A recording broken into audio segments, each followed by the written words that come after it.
Hello, welcome to this video about the TeensyTap. My name is Floris and I'll show you how to use the TeensyTap.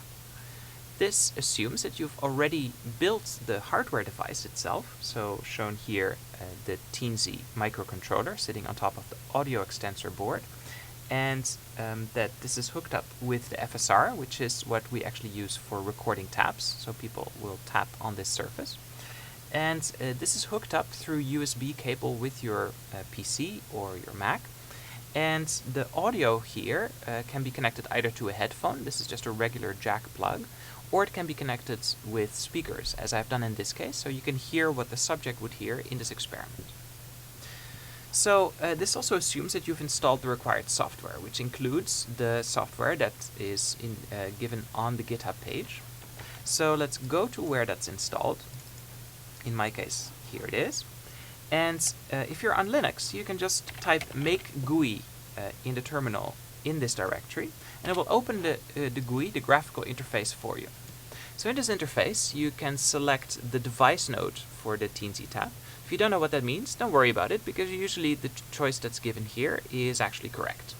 So I can press open, and this will connect to the TeensyTap device. So if you see here now listening to serial port, and you don't see anything else, that means that this is working correctly. So I can then enter the name of the subject, so let's say this is the name test. That will actually determine what the file name is going to be when we start capturing data.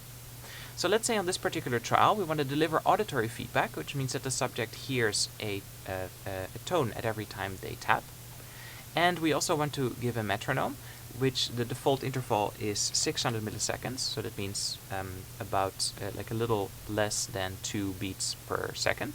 I'm going to change that to 500 milliseconds, which means we have exactly 2 beats per second. And I'm going to, you can select a number of metronome clicks that you want to run this experiment for. So actually let me set the total number of clicks to 10.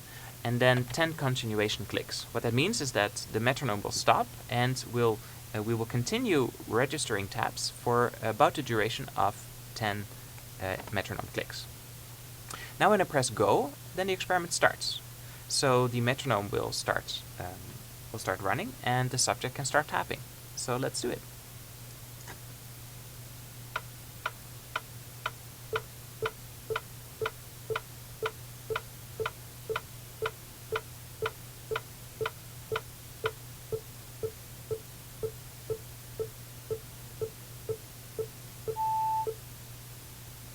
Okay, and that sound at the end, that was the signal that the trial has ended.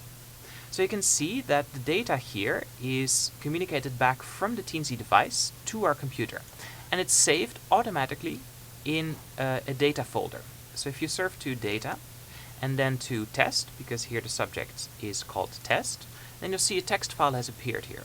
This text file is basically just plain text, so it can be easily imported into different software packages, and you'll see that it contains all the information about the metronome clicks and the feedbacks. So I'll show you how to open this. Actually, the best way is to open it in a spreadsheet program, such as, for example, LibreOffice. So here I'm opening LibreOffice 5, and there you go. Okay, that gives me a huge screen right away. So I'm going to make it a little smaller. And so now if I import this here, you can see that I have to say that this is to be interpreted as space-separated data.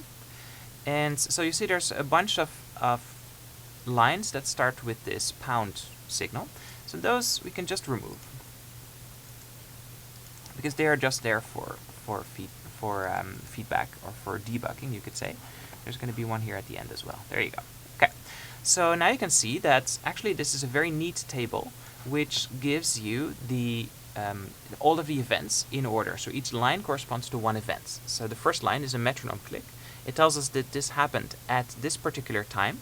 So the value itself is kind of arbitrary, but what matters is the relative values here. So this tells us that at time 603,863 there was a metronome click onset. And then, lo and behold, 500 milliseconds later, there was the next one, and then 500 milliseconds later, the next one, and so on. And then you can see that once I started tapping, I get a tap signal as well as a feedback signal. And for the tap signals, it gives me the onset of the tap, but also the offset time of the tap, and the time during which I reach the maximum force. And it also gives me a reading for the maximum force itself. So how exactly to interpret this force reading is documented in the GitHub page, but for now suffice to say that this is more or less linearly related to the amount of force in newtons that the subject exerted during the tap. And so you can see this is basically ready to be imported into a software package such as Python or R for subsequent analysis. So let me close this again, and let me show you how the device can also give delayed auditory feedback. So this is particularly fun. Let's say we want to give the feedback with a delay of 300 milliseconds, which is really quite disruptive. And so we'll keep the metronome interval the same, and we'll give the subject, let's say, 6 metronome clicks before the delay starts. Okay, and then we have a total of 10 clicks with this delay, and then 10 continuation clicks during which the metronome has stopped. Okay, let's give it a try.